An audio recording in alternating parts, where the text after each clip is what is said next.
students, I welcome to all in my this class. Okay, Heisenberg principle. Actually मैं कभी भी अपने channel के बारे में नहीं बताता हूं और मैं सिर्फ नेम बता रहा हूं आपको. भव्य एकेडमी के नाम से चैनल हमारे यूट्यूब पे है जिसमें फिजिक्स और केमिस्ट्री 11th और 12th के लिए अवेलेबल होता है और आगे भी होता रहेगा. इसमें हमने लास्ट में हमने देखा था कि जो हमारा डिब्रॉय प्रिंसिपल जो था, जिसको डिब्रॉय वेव हमने कहा था, कि एक कोई ऐसे चार्ज पार्टिकल्स है ना, जो क्या करता है, मूव करता है ना. चार्ज पार्टिकल्स है जो मूव करता है, उसके चारों तरफ एक क्लाउडी रीजन होता है. हमने उसको क्या बोला था, ये क्लाउडी रीजन पूरे सिस्टम के साथ मूव करता है.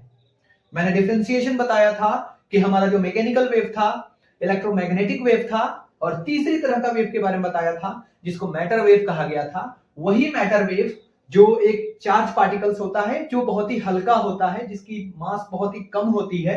ओके, और उस चार्ज पार्टिकल्स के चारों तरफ एक क्लाउडी रीजन होता है और वो चार्ज पार्टिकल्स पूरे क्लाउडी रीजन के साथ क्या करता है, मूव करता है. पूरे सिस्टम का मूवमेंट होती है. तो उसको क्या बोलते हैं, उसको हमने डिब्रॉय वेव बोला था या फिर मैटर वेव बोला था. अब हमें ये जानना है कि जब उनसे कहा गया, उन्होंने जैसे कहा कि इस मैटर वेव के इनसाइड में देयर इज द पार्टिकल्स, है ना, नेम वाज इलेक्ट्रॉन है. तो उनसे जब ये मतलब डिस्कशन करना शुरू किया साइंटिस्ट, बहुत सारे साइंटिस्ट के जो ग्रुप थे, उन्होंने पूछा कि जो इलेक्ट्रॉन्स होते हैं उनका पोजीशन कहां पे है और उनका मोमेंटम कहां है. तो उन्होंने नहीं बताया. तो जब उन्होंने नहीं बताया तो उसके बाद जो आने वाले साइंटिस्ट है उनका नाम था हाइजेनबर्ग, है ना. और हाइजेनबर्ग प्रिंसिपल जो है, उन्होंने बताया कि इनसाइड द मैटर मतलब जो भी हमारा है मैटर वेव के इनसाइड में देयर इज द इलेक्ट्रॉन, है ना, उसका exact position, okay, exact position और मोमेंटम अनसर्टेन है. उन्होंने क्या बताया कि exact position of A charge particles, okay, exact position and momentum can not be exactly told. उसके बारे में नहीं कहा जा सकता है एग्जैक्ट पोजीशन कहां पे है. तो उन्होंने क्या बताया, और यही स्टेटमेंट किसने दिया था, हाइजेनबर्ग ने दिया था. इस पूरे प्रिंसिपल को हाइजेनबर्ग प्रिंसिपल के नाम से जाना जाता है. और मैं यहां पर एक छोटा सा डेफिनेशन, इससे पहले मैं आपको बता दूं कि मैटर वेव का जो डेफिनेशन इन्होंने भी दिया है ना, वो एक्चुअली में क्या होता है. तो मैटर वेव हमारा हमने बताया था कि एक तरह का क्या होता है, ये एक तरह का बहुत सारे वेव्स के इनवेलप्स होते हैं. तो क्या बोल सकते हैं, it is the envelope of many waves. ये बहुत सारे वेव्स के क्या होते हैं, इन्वेलप होते हैं. जैसे इन्वेलप होता है ना, जैसे जिसमें लेटर वगैरह छोड़ते हैं हम लोग, तो उसमें क्या होता है, उसके आउटर पार्ट जो होता है उसको क्या बोलते हैं, इन्वेलप बोलते हैं, है ना. उसमें क्या है, बहुत सारे वेव्स होते हैं, है ना, ऑफ डिफरेंट वेवलेंथ, जिनका वेवलेंथ क्या है, अलग अलग है.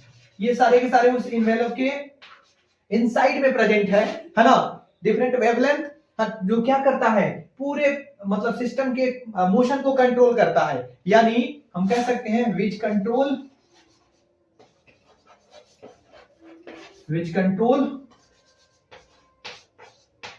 मोशन. क्या करता है, ये मोशन को कंट्रोल करता है. किसका मोशन, उस पार्टिकल्स के मोशन को कंट्रोल करता है. तो हम कह सकते हैं कि matter waves are the envelope of many waves of different wavelength which control the motion of the particle. इसको बोलते हैं मैटर वेव. ठीक है.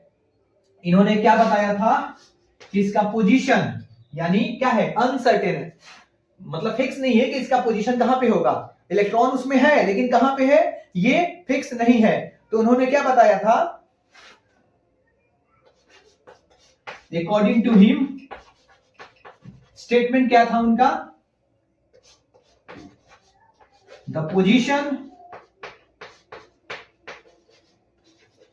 And the momentum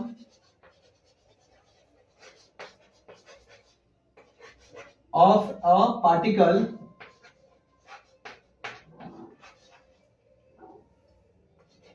is uncertain. ये क्या है, अनसर्टेन है. और इसी अनसर्टेन को मतलब क्या बोलते हैं, अनसर्टेन को क्या बोलते हैं, uncertainty principle of Heisenberg principle कहा जाता है। अगर मान के चलो मैं इसको इरेज कर रहा हूं, बोर्ड पे थोड़ा सा एरिया की कमी है ना। अब देखो यहां पर इनके अनुसार क्या था कि अगर सपोज कर लो कि जो भी पोजीशन होता है ना, उस पोजीशन को हमने स्मॉलर लिया है ना। लेट द पोजीशन हमें मालूम नहीं है वो क्या है, बी कितना हो सकता है, डेल एक्स, एंड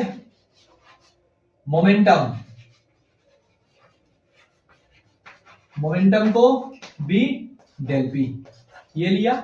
इन्होंने क्या बताया इसके बारे में, हाइजेनबर्ग प्रिंसिपल के अनुसार इन्होंने क्या बताया कि अनसर्टेन होता है, but the product of del x dot मतलब प्रोडक्ट है del p is equal to, इन्होंने एक फॉर्मूला बताया था NH अपॉन 2 पाई। ये जो फॉर्मूला है एक्चुअली में ये कहां से लिया गया, वो जो बोहर साइंटिस्ट है ना, जिन्होंने बताया था अपना सेकंड पोस्टुलेट्स बताया था, उसमें ये फॉर्मूला यूज है, L is equal to NH upon 2 pi ऐसे करके है। इसको बाद में डिब्रोगली ने, डिब्रॉय जिसको कहते हैं, ये बाद में प्रूव करते हैं इस फॉर्मूले के बारे में। ये जो प्रूफ है ना, ये हम लोग प्रूव करेंगे किसमें, एटम चैप्टर में, एटम जो चैप्टर पढ़ेंगे ना हम लोग उसमें प्रूव करेंगे। लेकिन यहां पर L इज इक्वल टू नहीं है, यहां del x dot del p is equal to NH upon 2 pi है। तो इस तरह से ये स्टेटमेंट किसने दिया था, ये स्टेटमेंट दिया था हाइजेनबर्ग ने, और उन्होंने मैटर वेव का ग्राफ भी बताया था। उस ग्राफ को सबसे पहले हम देखते हैं, ये तो हो गया। अब देखते हैं कि इन्होंने जो बोला था, जो ग्राफ बताया था इन्होंने, ठीक है, उस ग्राफ को जरा देखते हैं कि वो ग्राफ एक्चुअली में क्या करता है।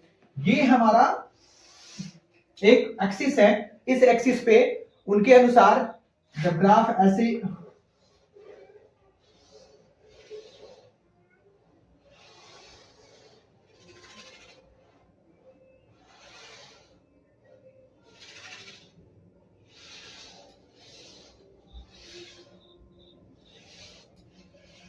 ऐसे कुछ करके जा रहा था। उन्होंने एक्चुअली में क्या बताया था, ये एक्चुअली यहां से आप डाउन कर दो इसको, ग्राफ ऐसे ही कुछ बना था, ठीक है। ये जो था ना, ये वाला पार्ट, इस पार्ट को उन्होंने क्या बोला था, ये मैटर वेव जो है लोकलाइज्ड है। लोकलाइज्ड का मतलब क्या होता है, लोकलाइज्ड का मतलब होता है ना, इसका कुछ ना कुछ फाइनाइट वैल्यू होगा, है ना। यानी डेल एक्स और डेल पी हमारा क्या होता है, उसका कुछ ना कुछ फाइनाइट वैल्यू होगा, और लोकलाइज्ड का मतलब होता है एक ही जगह पे होता है। तो ये पूरा सिस्टम हमारा, ये पूरा जो दिख रहा है यहां से, ये वाला, ये पूरा क्या है, ये मैटर वेव कहलाता है। मैटर वेव का यही ग्राफ है। यानी इस तरह से जो एग्जिस्टेंस होता है ना मैटर वेव का, वो कुछ ऐसा ही होता है, ठीक है।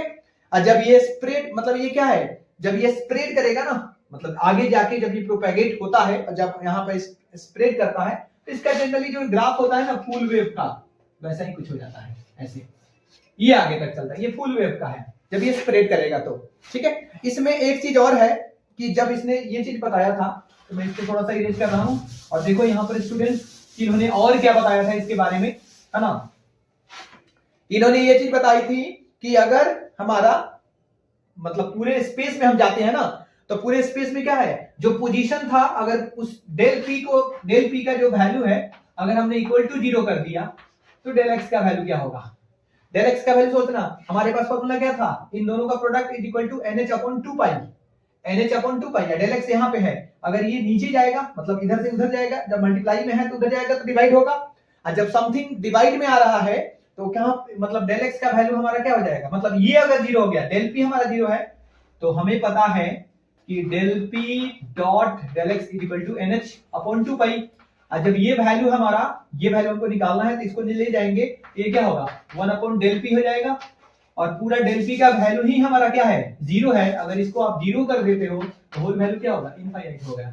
यानी पोजीशन कहीं बहुत दूर है, तो ये वेव इस तरह से चल रहा है ना, ये ऐसे ऐसे ऐसे करते करते कहां तक जाएगा, इनफाइनाइट, मतलब इन्फिनिटी उसका डिस्टेंस है, तो उसको हम लोग कैलकुलेट नहीं कर सकते हैं। इसमें एक चीज और होता है कि बहुत दूर है, तो इसमें हम एक टर्म यूज करते हैं जिसको बोलते हैं सेंट्रल वेवलेंथ, उसको कैलकुलेट करते हैं, और उसकी कैलकुलेशन के लिए क्या फॉर्मूला है उसको भी थोड़ा देख लेते हैं, है ना। तो देखते हैं हम लोग कि उसको बोलते हैं सेंट्रल वेवलेंथ। सेंट्रल वेवलेंथ, ये क्या होता है? तो सेंट्रल वेवलेंथ का जो फॉर्मूला होगा वो एक्चुअली में हमारा h/p है। ये हमारा वेवलेंथ होता है, जो पार्टिकल्स का मास हम लोग मतलब कैलकुलेट नहीं कर पाते हैं। ये this will equal to h और p क्या है हमारा मैकेनिकली हम इसको कैलकुलेट करते हैं, so this will be v। ये न्यू नहीं है, v है, mv होता है। तो इस तरह से हमने देखा है ना कि सेंट्रल वेवलेंथ का जो फॉर्मूला है ये कुछ ये मिल रहा है। अब यहां के बाद डिवीजन एंड जर्मन एक्सपेरिमेंट है, जिन्होंने इसको आगे बढ़ाया था, तो उसको हम लोग अगली क्लास में देखेंगे। इस तरह से आपका मतलब एक डिवीजन एंड जर्मन को छोड़ दिया जाए एक्सपेरिमेंट को, है ना, तो हम क्या कर सकते हैं कि लगभग ये चैप्टर हमारा फिनिश है। Okay students, thank you.